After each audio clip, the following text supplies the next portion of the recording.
भोले जी और माता पार्वती जी के कमल चरणों में गोड़ छुके गोड़ लागतानी हमार प्रणाम स्वीकार होखे। माँ जगदम्बा भवानी के कमल चरणों में गोड़ छुके गोड़ लागतानी हमार प्रणाम स्वीकार होखे। सब देवी देवता के कमल चरणों में गोड़ छुके गोड़ लागतानी हमार प्रणाम स्वीकार होखे। स्वर्गीय नीलम दीदी और हरेंद्र भैया के कमल चरणों में गोड़ छुके गोड़ लागतानी हमार प्रणाम स्वीकार होखे। सब गुरु भाई बहना के कमल चरणों में गोड़ छुके गोड़ लागतानी हमार प्रणाम स्वीकार होके। आशीर्वाद के चाहना बा। तो देखिए गुरु भाई बहना, हम बहुते सरल शब्द में कहानी के माध्यम से भोले जी के चर्चा सुनावे जाता है।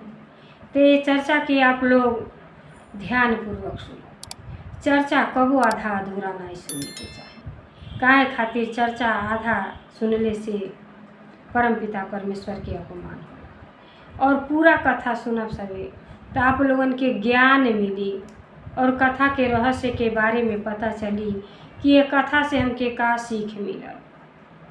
तो कथा तो देखी, जब भी भोले जी और माता पार्वती जी के प्रश्न पूछले बानी तब भी भोले जी कहानी के माध्यम से वहाँ के सब चीज़ ज्ञान के बात बतौले बानी। तो यही खातिर इस चर्चा कइल जाला। चर्चा से हमें ज्ञान मिलेला, दया से दया मिलेला, चर्चा से ज्ञान मिलेला और नमः से नमः शिवाय प्रणाम मिलेला। तो ये तीन सूत्र के पालन नीलम दीदी और हरेंद्र भैया अपन पूरा जीवन व्यतीत कर देनी और पूरे जग संसार में भोले जी के यश के गुणगान सुनौली और सब हर गांव गांव में हो रहा बा। जेकरे ज्ञान बा वो भोले जी के अपन गुरु बनौले बा और गुरु से ज्ञान सीख रहा बा। तो देखी गुरु बहना लोग जब चर्चा करे नहीं करेली तो कितना जनी के अच्छा ना लगेला कि चल देले बाड़ी लोग राम चर्चा में, वो चल देले बाड़ी शिव चर्चा में, तो वही बहाना लोग नाम ले लेला। लेकिन वही लोग जाके अपने जीवन के धन्य कैसे बनावेली 3 घंटा तक बैठ के सुनेली। आज करे ज्ञान ना रहेला गुरु बहना जाके जब आरती और प्रसाद के समय हुई तो उठ के चली आई हैं। जौन मेन चीज़ है ओके छोड़ के चली हैं तो अज्ञानता बस हमसे गलती हो जाला। लेकिन जब वे ज्ञान हो जा वो रास्ता के अपना लेवे के चाहे। तो हम आप देखी बहुत अच्छा ये यूट्यूब के माध्यम से आप कहीं लगा दी, काम करते रहो, नाम लेते रहो, तो पूरा कहानी भी कभी भी सुनी सवे गुरु बहना तो पूरा सुनी, पूरा सुनब तब आप लोगों के आनंद आए। कहाँ से हमारे हर कहानी में भजन कीर्तन के साथ हमारी कहानी रहे और ज़रूर कुछ न कुछ आप लोगों के सीखे के मिले। तो देखिए ये चर्चा बहुत सुंदर बा। एक के कोख में देखी माई के कोख कुहारे के आवाज जैसे होला और माई गुरु बहना जौन बाड़ी 2 पुत्री के जन्म देले बाड़ी।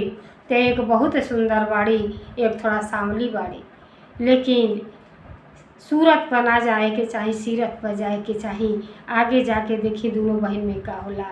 सूरत देख के आए के अच्छा घराना में उनका विवाह बिना दान दहेज के हो जाला तो बड़ा उ धनवान रहेली।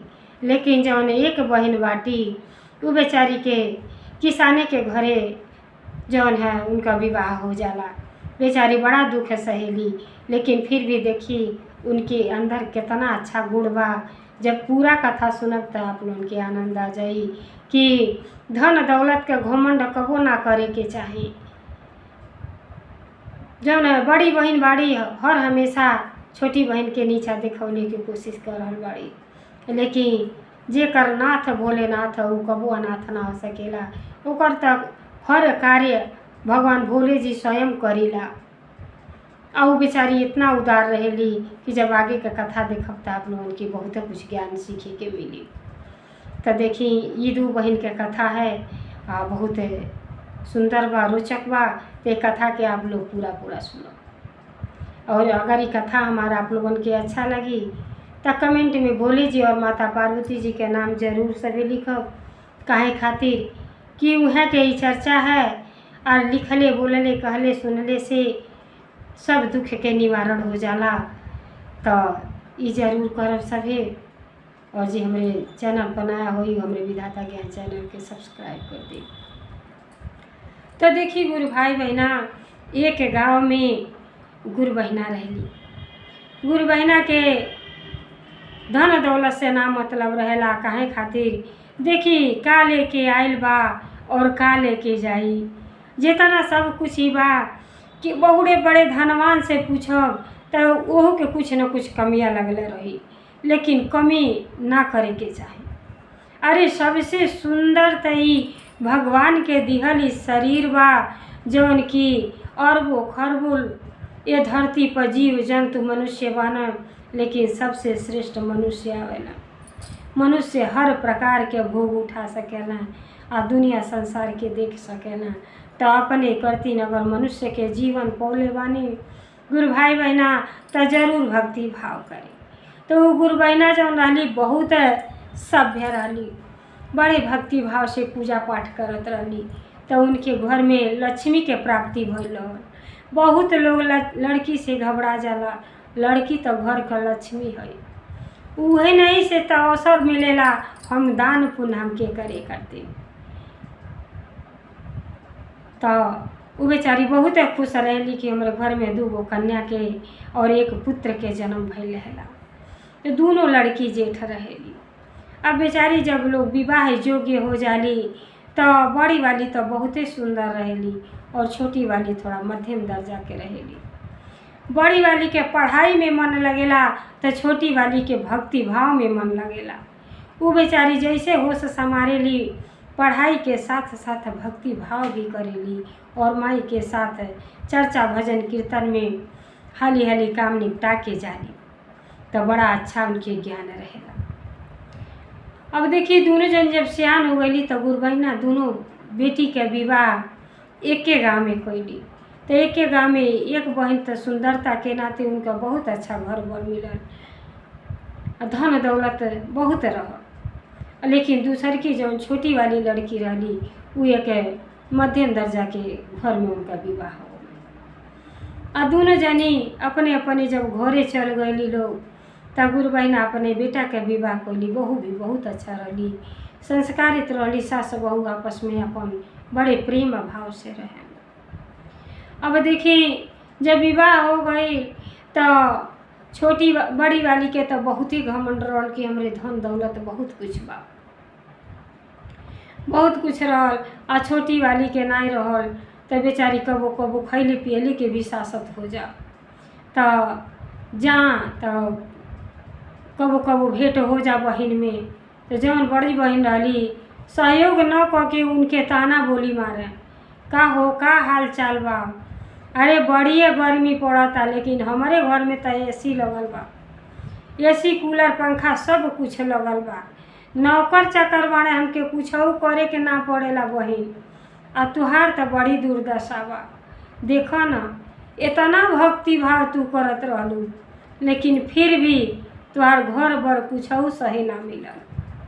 बेचारी चुपचाप सहन कई के चली आना। अपने भोले जी पर बहुते उनके भरोसा रहल। कहली कि हमके धन दौलत ना चाहिए, हमें प्रभु के प्रेम चाहिए, प्रभु के आशीर्वाद चाहिए, गुरु के अपने आशीर्वाद चाहिए। बेचारी कबो मन में ग्लानि ना करे कि हम गरीब बानी। अब फिर दूसरे दिन जब गईली तो कहताड़ी कि अपने छोटी बहन से कि देखा तोहरे घर के किनारे जौन सजी खेती बा वो हम अपने नावे लिखवावे जाता नहीं, हमरे कौनो चीज़ का कमी नहीं खा। तो बेचारी बड़ा वो दिन चूल्ही आगी ना बरल है। अब सोचली घरे चली अली, शामों के सोचली शाम के कुछ आई मिल जाए तो बनी, शाम के भी ना बनल। तो फिर बिहान भैली गईली कहली कि बहनिया के हमारे इतना धन बा तो चल तनी कह कि माने कुछ हमार सहयोग कर दिए और जब होई तो हम उनके अपन उधार दे दिया तो हम दे दी। तो देखी जब हम गरीब हो जानी गरीब के केहू ना पूछेला, आ यह हमार बहुत भारी भूल है। इतना धन के उनके घमंड रहेला लेकिन अपने बहन जब जाली तो कहली कि ये दीदी हमके कुछ रुपया दे दे तू तो हम हमारे जब हो तो तुमके दे देती। अब बहुत ज़रूरत बा, हमारे 2 दिन से खाना पानी नहीं बनल बा। अब देखी बहन कैसे टार देली कि जौन भी सारा पैसा रहल आज खेत लिखावे चल गल बाना, घर में कुछ हो ना बा। तो हम तो के का दे, बहन बेचारी निराश होके चली आवेली। जब घर से खा के निकली तो चारों ओर खाए के मिली, लेकिन घर में अगर भोजन ना कैली तो दिन भर उपास करे के मिलेला। ये पहले के कहावत है। बेचारी बहुत उम्मीद पा के गई रही, लेकिन बहन कबो ना बेचारी के मदद कैली, कबो ना। अब बेचारी के एकदम फटा फूटा साड़ी कपड़ा पहने बेवता ना रहे, पति हर हमेशा अस्वस्थ रहे, काम धाम ढूंढे जा कमे ना मिले। बड़ा चिंतित रहली, कहली कि अब का करी। बहन रहली वो धोखा दे देली। और चलो तानी तानी अपने भैया से कहब, के जानो भैया हमार मदद कर दे। तब बेचारी धीरे धीरे अपन चल देली नैहर, पति से ना कहली और नैहरे में चल गईली। जब नैहरे में रास्ता में जा ताड़ी तो उनका इतना भक्ति भाव, प्रेम के नाम तो भक्ति है और प्रेम के भूखा परम पिता परमेश्वर जी हैं। बेचारी अपार उनके दिल में प्रेम रहे। रास्ता चले अबला के मदद बेचारी करे।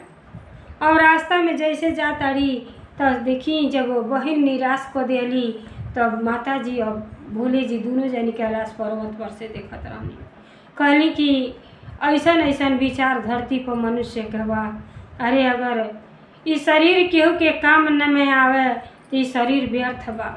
मानव जाति होके और स्त्री जात होके कि स्त्री के मदद ना करत ताड़ी तो इनकर सारा धन बेकार बा। अब भोले जी का कहली, अब बूढ़े के रूप धारण कोई के एक झोपड़ी बना लेनी और रास्ता में गगरी लेके बैठल बानी। अभी का जानत है परम पिता परमेश्वर के आज दर्शन होई तो सौ अहो भाग्य जेकर बहुत भाग्य रहेला वो परम पिता परमेश्वर के दर्शन पावेला। अब जैसे जा ताड़ी तो देखत है महाजलपा के रूप धारण करके अब भोले जी बैठल बानी। तो बिना कहले ही पहुँच जाताड़ी कि ये बाबा आप इतना बुजुर्ग बानी, आई धूप में गगरी लेके काहे बैठल बानी। तो बेटी में पानी भरल बा, हमके बड़ा दूर लेके वहाँ हमार झोपड़ी में जाए के बा।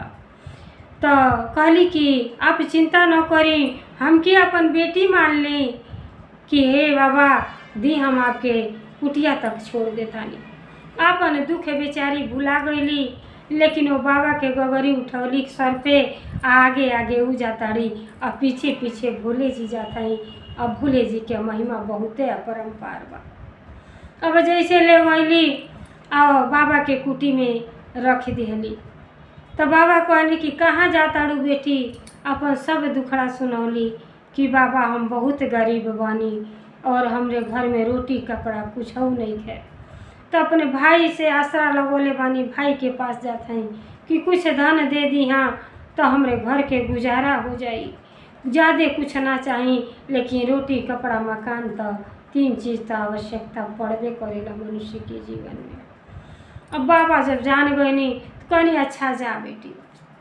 अब जब जाए लगली तो गईली अपने भैया यहाँ नहीं है तो भैया रहबे ना कहीं, भौजी निकलली।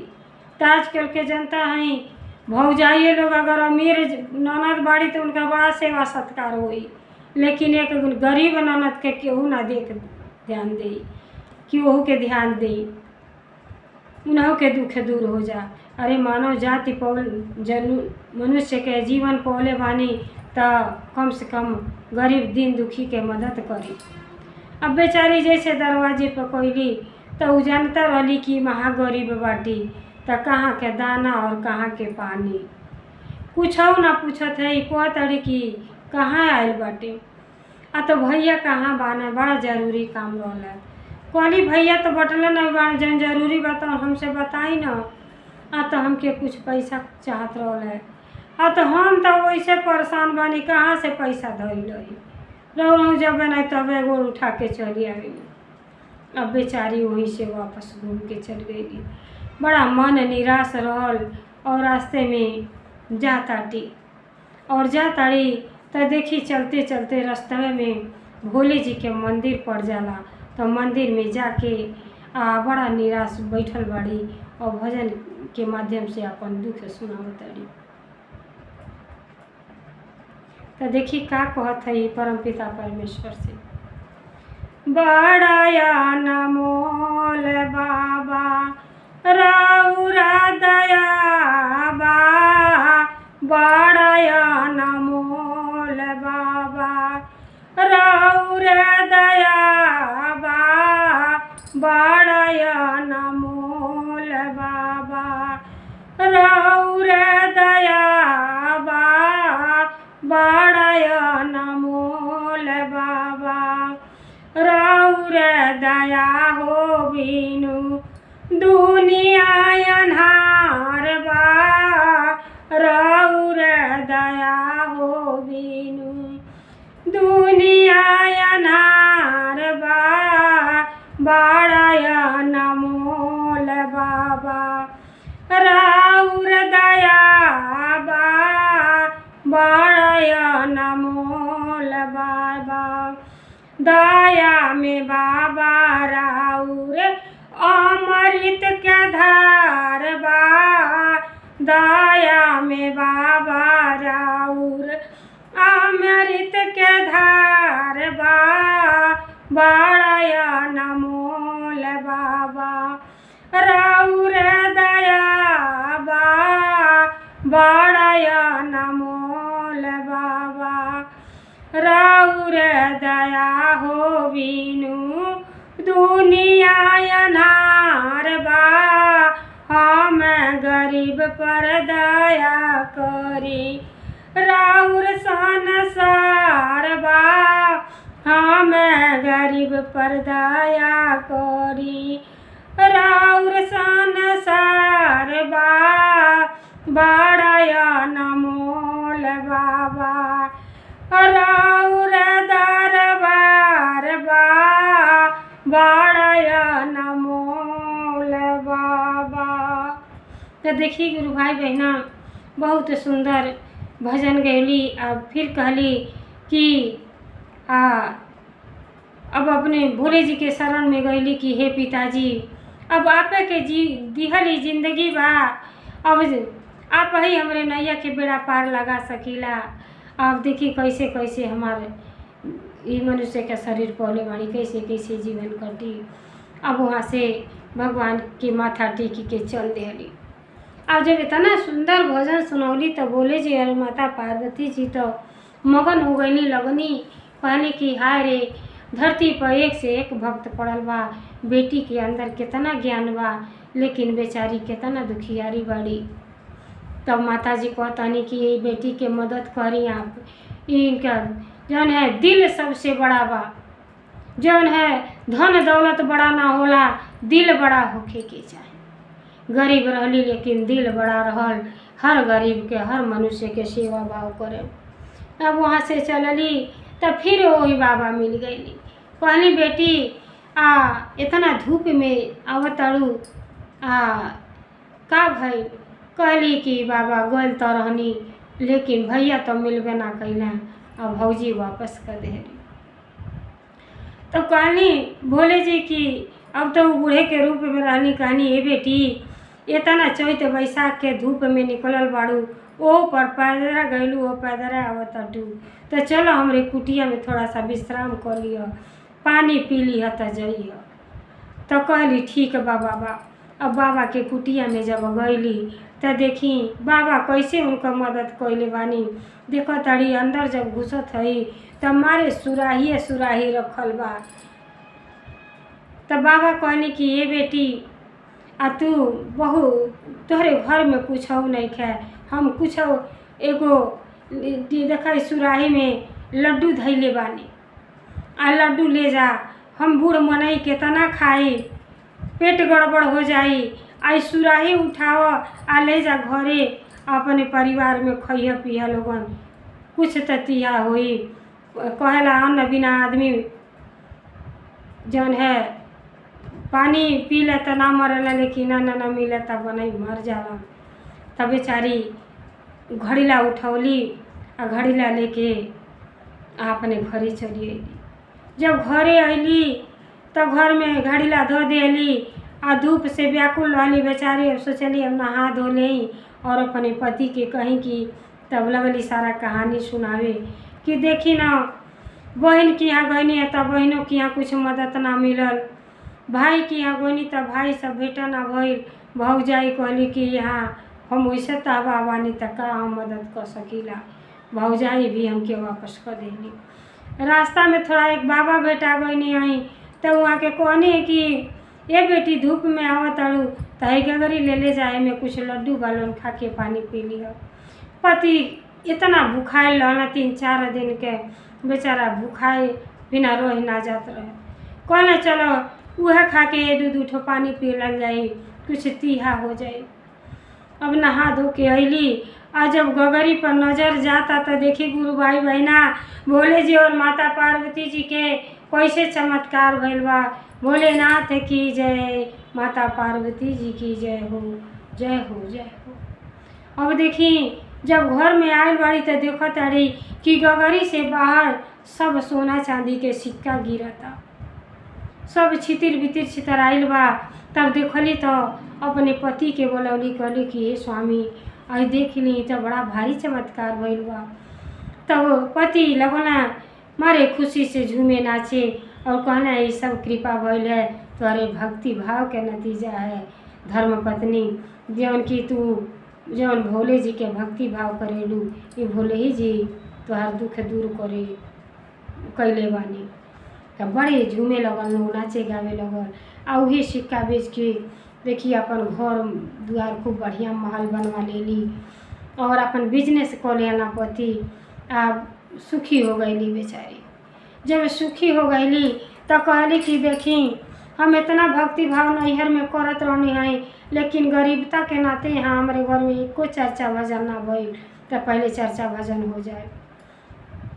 तब बेचारी शिव चर्चा के प्लान बनौली और पति पत्नी दोनों जनी पूरे गांव के निमंत्रण दिहल लोग। निमंत्रण दे के सबके शाम के भोजन कराओ लोग। और जब निमंत्रण दिया लोग तो चर्चा में तो बहन ना अली, काहे से बड़ा घमंडी रहली कि हमारे धन दौलत तो बटले बा। लेकिन कहली अच्छा चलो साझी के चलल जाई कि देखी का बनवले बिया। ये गरीब मने वहीं तो कलिए आयल तो कुछ ना रहल, आज कैसी सी चर्चा के प्लान बना लेला। तो जानते बानी केहू के बड़ा धन जब हो जाला तो केहू देखना सुधाला। वो बहन लगली इससे करे। अब बहन वही जब आए लोग तो देखता लोग कि उनहू से अच्छा सुंदर घर दुआर हो गइल बा, सब अन्न धन भर गइल बा, पहना ओढ़ावा सब बदल गइल बा, राजकुमारी जैसन वह बहन लगाताड़ी। तो थी ओकरे बाद अली तब वहीं से अपने कहताड़ी कि का हो कहाँ से धन दौलत हो गई है। और बहन तो कलियाँ गई ललू तो कुछ हो ना रहल, आज कहाँ से इनके धन दौलत हो गई। तो बहन अपने काज परोज में जुड़ा लली, कुछ जवाब बना देली। तो अब कहली कि तब उनका पति कहना कि उनके तो जात नैहर देखले रहनी है और लगता तुम्हार भाई मदद कैना हम। तो भाई वही भाई के तो तू हूँ बहन हूँ और जना उनके देना तो हम के देवही के चाही। कहली सही कहतानी। तब बेचारी के देखी धन बा लेकिन लालच करताड़ी, फिर भागल जाताटी। अब भागल गईली तो भौजाई यहाँ गईली तो भाई भौजाई दोनों जानी रहना। तो कहती अरे कि का हो भैया आ छोटकी बहनिया आयल रही हो। तो कहना आयल तो रहली लेकिन हमसे तो भेटा ना भइल, तोहर भौजी कान का बतिया उतिया के विदा कर देली। तब बेचारी मन के बाती मने में रख लेली, भौजाई भाई से ना बतौली। कहली कि अब चलल जाए यहाँ से। अब जब आवत आड़ी तो फिर वो राहिए में भोले जी बूढ़े के रूप धर के बैठल बानी और कहनी जात रही। तब कहनी कि हमार तनही गगरिए पहुँचा दे तू। तो कहत अड़ी कि तो के हम ही लौकनी है गगरी पहुँचाए करती, हमके नौकरानी समझत अड़ का अनदेखा कह के नैहर चल गईली। आ फिर जब वहाँ से आवत अड़ी तब बाबा कहनी कि ए बेटी तो के पियास लगल हुई बहुत तेज, तो हाँ तो चलो हमरे कुटिया में पानी पी ली है तो जई है। अब गईली, जब वहाँ गईली तो बाबा कहनी कि कहाँ गई लो। तो भाई यहाँ गई नहीं है हमार। तो अच्छा तो तुम्हार बहन रही है का करिए जब नहीं रहे गईली बेचारी हमार पानी ले जाके गगरी के पहुँचौली अब बेचारी भूखन प्यासन में तड़फड़ात रहली। तो कहनी चलो पानी पी लिया। तो बेचारी के एक ठो गगरी कहनी एमे से उठा लो आ लेके चली जा। अब बहन के मन में शंका हो गई, हो न हो लगता ये बाबा के लग से धन मिलल है इनके, तो हमनों के गगरिया ले चल जाई तो हमनों के धनवान हो जाए। अब गईली देखी गगरी के पानी ना पहुँचौली, लेकिन जब बाबा को इतना बात ही बता दिया ना तब बाबा के कुटिया में चल गईली। आ कुटिया में गईली तब बाबा कहनी कि ये देख धर्म का गगरी है, जैसन हम कर्म कैले रहनी वैसन फल मिलेला। तो ये में से सोच विचार के कौनो बीन के उठो गगरी उठा लो तो हर दुख दूर हो जाई बेटी। अब का कैली, अब गगरी जब उठौली आ राही बड़ा खुशहाल होके अली कि बहनिया तो हमार धनवान रहबे कैली, अब बहनिया के साथे साथे उनसे हमारे दुनिया धन हो जाए। अब ले अली गगरी धैली, कहाँ के नहायल कहाँ के धोअल, आ धर्म के चीज़ पूजा पाठ के चीज़ बिना नहाइले धोले ना छुए के चाहे। अब होता इतना व्याकुल रहली कि गगरिया में देखल जा का बा। आ जैसे गगरी के मुँह उठावत है तो देखी गुरु भाई बहना ओमे से सब सांप गुजर निकलत हम। तो देखी भगवान से कुछ ना छिपल बा। हम धन के घमंड तो हमको करही के ना चाही। धन दौलत एको गुरु भाई बहना साथे ना जाई तो जाई प्रेम भाव जाई। आ सूरत पर कबो ना जाए सीरत पर जाए।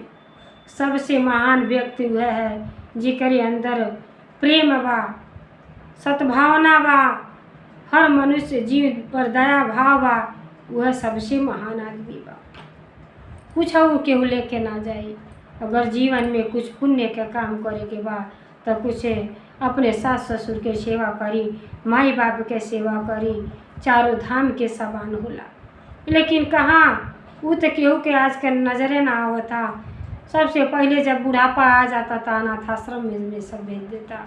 बहुत भारी पाप करता कि अगला जन्म भी अपन बेकार कर देता। आई ना सोचता कि इहो दे यहाँ बुढ़ाई तो हमनों के लड़के वे यहू से बेहतर करी हैं। तो कम से कम आगे पीछे सोच के गुरु भाई बहना ऐसा कदम उठाएं। तो देखिए भोले जी के ऐसा दया कृपा भइल कि वो गरीब बहन के दिन पलट गई और बेचारी के तनिको घमंड हम ना भइल। भक्ति भाव जैसे करत रहली वैसे और ना दूना करे लगली। तब मन में विचार में ऐसा होखे के चाहिए। और जब हम छल कपट करीला तो हमारे एको पुण्य हमके ना लगेला। तो देखिए गुरु भाई बहना जैसे हो दोनों बहन वैसे गरीब बहन पर जैसे भोले जी के दया कृपा भइल वैसे सब गुरु भाई बहना पर भोले जी की माता जी के दया कृपा बनल है। हर हर महादेव, घर घर महादेव, भोलेनाथ की जय, सच्चे दरबार की जय, 56 कोटि देवता की जय। हर हर महादेव।